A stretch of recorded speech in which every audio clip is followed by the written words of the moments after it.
Ito nga pala yung nozzle burner niya. Bali dinagdagan natin, no?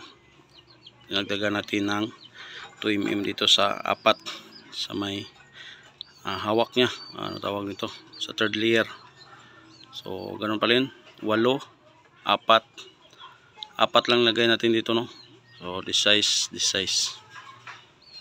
Ayan. Super okay naman siya, no? Nakuha na natin yung reveal niya. Ang attack natin dito ay 1 drop per seconds, tapos may lumalabas din dito. Ayan. So yung apoy niya ay ganun pa rin, walang pinagbago. Ang ganda. So ito yung robot tusok natin na design. So yun yung reveal niya. Okay, so far okay, ayos na ayos.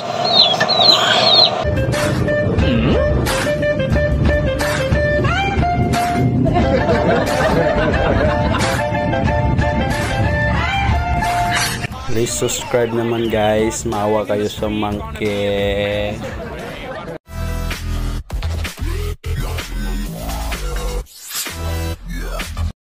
So ito na po yung na-repair natin, no?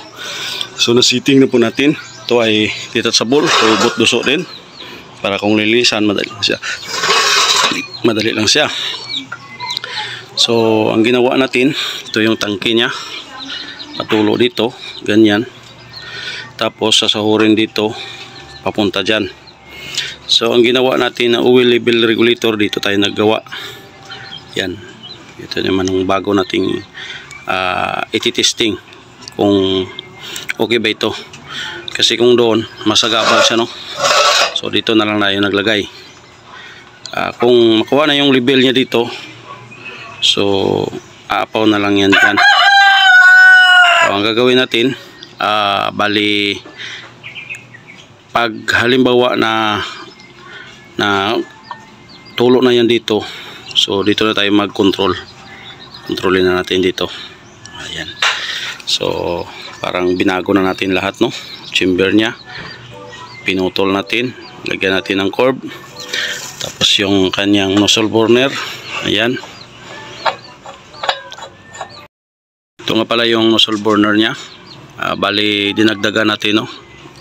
Dinagdagan natin ng 2 mm dito sa apat sa may hawak niya. Ano tawag nito? Sa third layer. So ganun pa rin. 8, 4. Apat lang lagay natin dito, no? So this size. Ito yan. So ngayon i-test-fire natin ito uli para makuha natin yung seating nito. Tapos may dinagdag tayo, no? Ito para kung halimbawa pangkawa ito, hindi siya matakbo-takbo.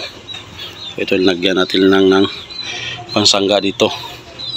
So halimbawa katulad nito, so ganyan.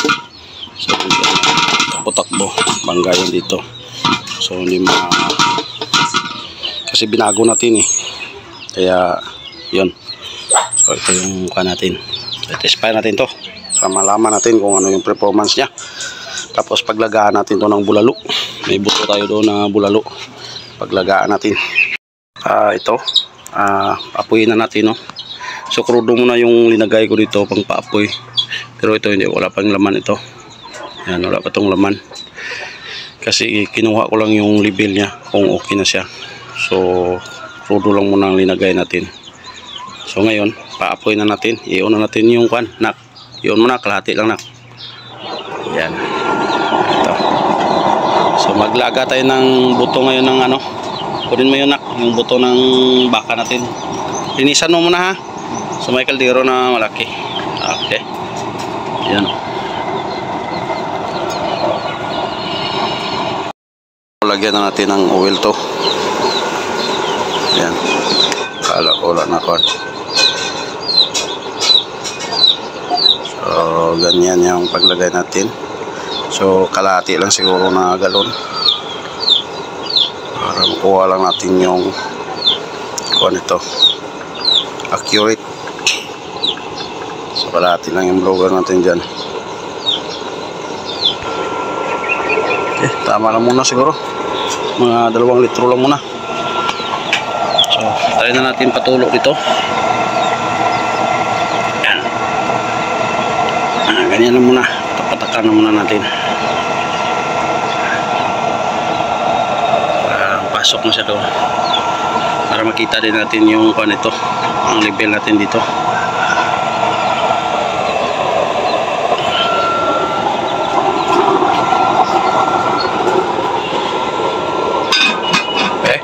Saan yung bulalo natin, be? Ayan, putok. Okay. Ayan dito. I-plaster na. Oh, matumba, madagdag. Malaglag. Ayan. Okay.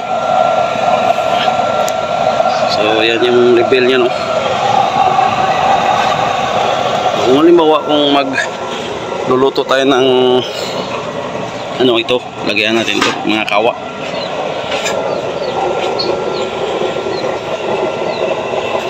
So, nak, kunin mo yung lata na. Natin sa sauran lang muna dito para makuha natin yung levelisyon niya. Pag mag-apaw na yan dyan, so makuha na yung level doon.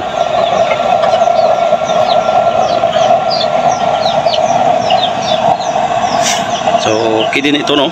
Pang heavy duty. So, try din natin ito sa regular size natin. Testing natin ito kung accurate din ito.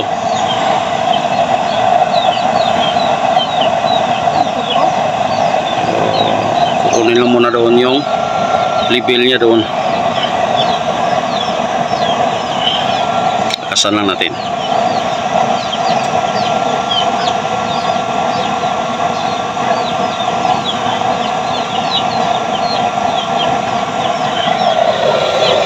Pasok. Ganda ito paggabi ba?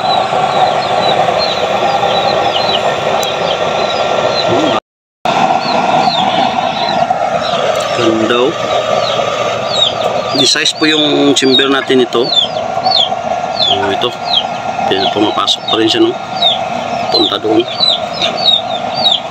So, pinalakasan lang natin siya kaunti para hindi naman siya tumutulo dito. So yung blower natin ay nasa kalahati lang po. Oh, ganda, oh. Ito na siguro yung maganda na gawa na naman natin, no? Ito. So matagal na kasi iniisip ko nito, pero ngayon lang natin nagawa kasi siyempre pag ma-viral yung una, yun lang muna. Ito naman yung gagawin natin. So mapapasok lang rin siya dito.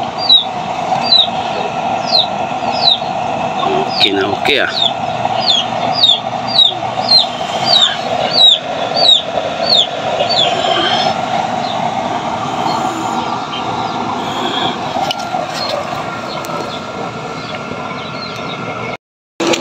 Ito po, kumulo na po siya, no? Pinakuha lang natin yung bula niya kasi ito yung dugo. Madali siyang madali lang siyang bumula, no? Dali lang siyang kumulo, no? Grabe yung kulo, no?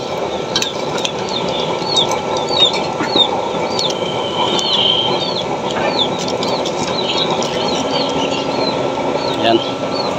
So ang apoy niya, yan, tuloy-tuloy pa rin, no? Blue na blue pa rin yung apoy niya. So ang patak niya, ganito yung patak niya, panakuha yung level niya. Ayan, yung lower natin ay na-pull natin, so ilagay lang natin kalahati. Ayan, kasi kumulo naman hindi naman natin kailangan niya na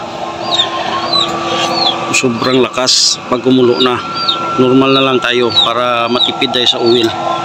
Kasi kung lakasan natin yung blower, lakas yung apoy, so malakas yung kain ng oil. So ayan, hindi pa rin siya tumutulo dito. Yun, ang kuha niya pa rin yung kanya. So try natin i-pull para makita natin kung baka mag-apaw siya dito sa blower. So pababaan lang natin konti dito. So madali lang naman pa ito pabaan.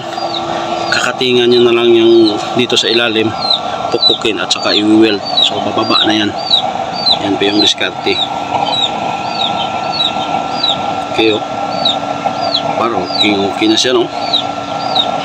Ganda sana mag-live nito para makita ba. Ayan.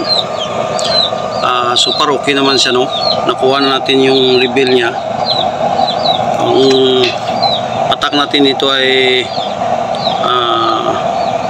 1 drop per seconds, tapos may lumalabas din dito. Ayan.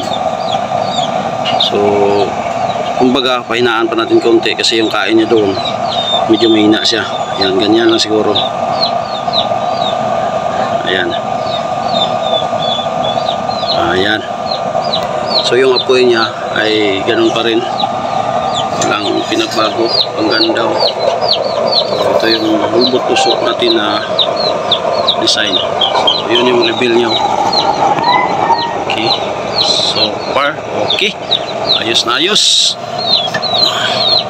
So ito po yung order ni Sir ni Boss Mac TV. So shoutout to yung Mig. So ito na po yung pina-repair mo sa akin. So ang ganda na. So robot duso din ito. So may gulong yan dati, ngayon wala na yung gulong. So okay na din, sliding lang. Okay, yan, thank you po sa lahat ng mga taga-pasubaybay natin, subscriber natin. Maraming salamat sa inyong suporta. So thank you po. I know is not enough.